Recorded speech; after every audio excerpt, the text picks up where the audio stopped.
السلام عليكم ورحمة الله وبركاته. شلونكم؟ ان شاء الله كلكم بخير. رجعت لكم فيديو جديد. اليوم راح اقدم لكم وصفة جديدة علي انا همينة، يعني ما مسويتها قبل. اسمها خبزة رمضان. فهذه الخبزة هنا مشهورة بتركيا، دائما اشوفها برمضان ياكلوها ويشترون من يمها هواي، فحبيت اسويها بالبيت وقلت خلني اشوفكم طريقتها همينة. فراح نبدي. بسم الله. المقادير: عندي كوب حليب دافي سائل، اللي ما عنده سائل يستخدم بودرة مال حليب ويحلها بمي ويسويها كوب. عندي نص استكان شاي او قدح شاي مي، وهنا نص قدح شاي زيت عادي، وهنا نص قدح شاي لبن زبادي روبة، وعندي بيضاية وملعقة اكل خميرة وملعقة اكل ملح وملعقة اكل سكر، وعندي هنا حبة سودة وسمسم يعني للتزيين بعدين. فراح ابدي هسه بالطريقة. وعندي الطحين، بس الطحين مو مقدار لان كل طحين شكل، فراح اقول لكم هسه ليش. راح اضيف اول شي حليب دافي لازم شوفوا، يعني حتى البخار دا يطلع منه، وهذا المي والزيت واللبن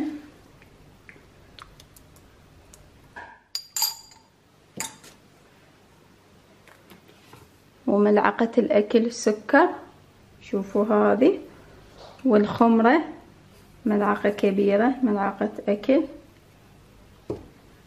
والملح مو هسه أو أحطها هسه على مود ما تصير فوسة عليكم الملح.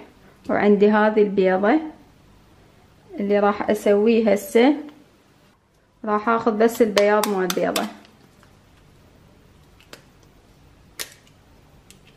هيجي، بس البياض، والصفار راح اخذه ادهن بيه الخبزة بالاخير. هذا الصفار شوية اخذت من البياض على مود ما نذبه.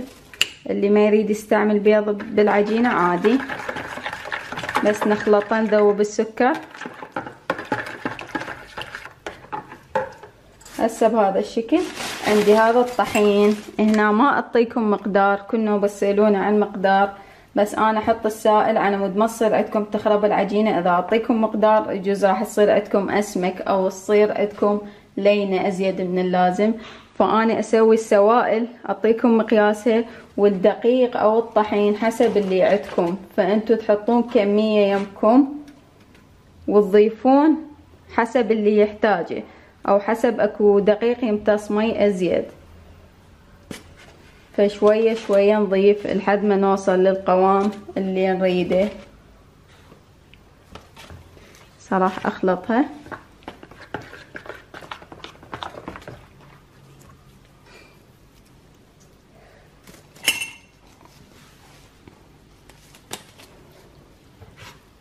اللي يحب يستعمل عجانة يعجن بيها عادي، بس انا راح اعجنها بايدي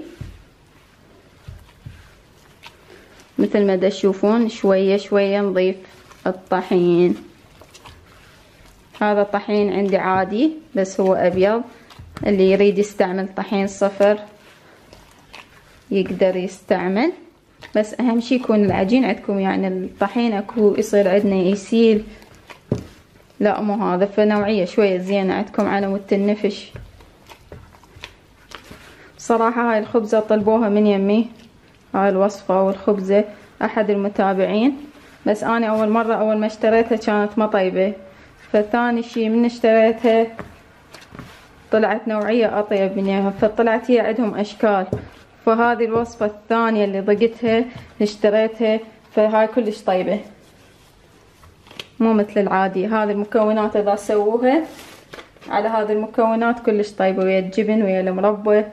هسه تشوفوها بالاخير شكلها شلون راح تصير عندنا، وسهلة ان شاء الله عليكم. واحب اعتذر من كل اللي دا يعلقون وما اقدر ارد عليهم، والله يعني وقت ماكو، شوية عذروني يعني، سامحوني همينة، مو بس تعذروني. والله لو عندي مجال كان رديت ويا تعليقات هم هواي، فأحاول اللي أقدر عليه أجاوب، واللي ما أقدر يعني انتو بعد تسامحوني، تعطوني ديسلايك، بس لا تعطوني ديسلايك، والله لا تعطوني ديسلايك اقوم ابكي. هسه هذا الشكل باعوا. هسه بس نعجنها عجنة أخيرة.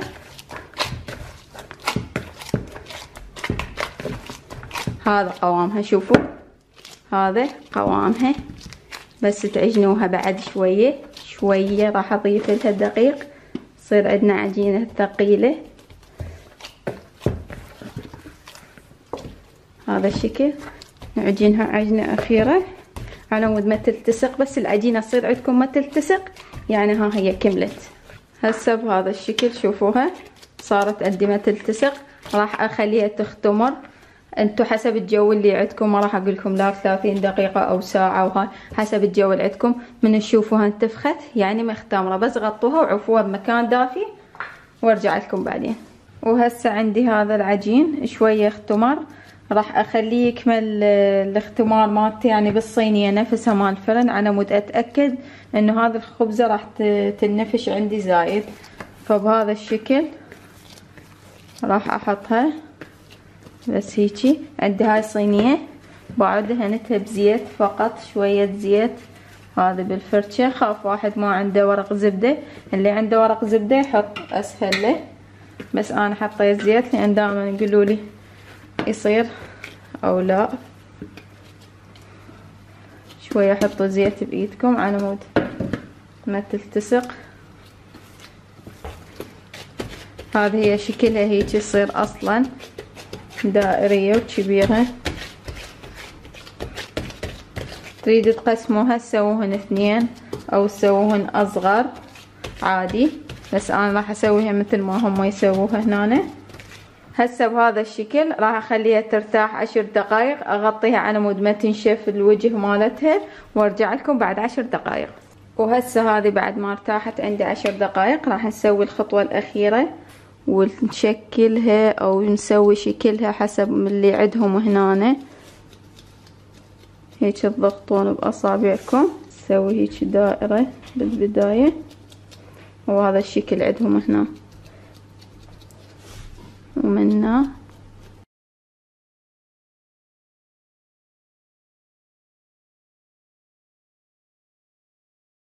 هسه عندي هذا هنا بيض الصفار اللي يظل عندنا من العجينة، وحطيت له ملعقة لبن زبادي على مود الريحة مال البيض تروح، او زفرة البيض خاف بي زفر.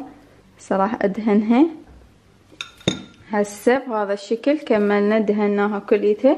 عندي هنا قلت لكم سمسم وحبة سودة. هسه هذا عندي محمص، تريد تحطوه بلا تحميص عادي، بس انا لين عندي هو اصلا محمص راح ارش عليها.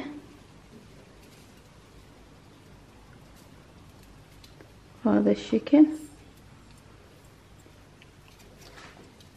هسه هذا حبة السودة، انتو حسب الشكل اللي تحبوه، بس انا راح اسويها نفسهم ضبط، يعني نفس الاتراك هنا ما يسووها. هذه تدخلوها فرن مشتعل من فوق وجوه على درجة حرارة 180.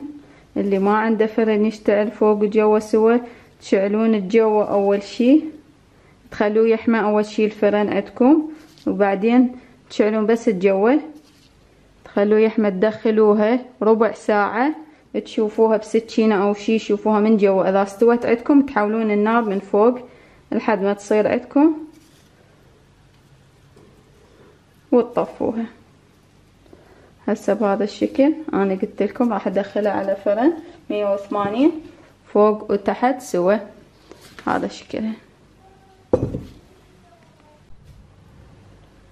وهذه خبزة رمضان مثل ما يسموها. شوفوا شكلها كلش حلو ومنتفخة. هنشوفكم شكلها من الداخل مثل ما تشوفون كلش هشة طيبة، تنأكل ويا جبن ويا مربى ويا اي شي. هاي واو. هاي القطعة مالتكم النكلت. إذا عجبكم هذا المقطع لا تبخلون علينا باللايك والاشتراك بالقناة، ودمتم في رعاية الله وحفظه.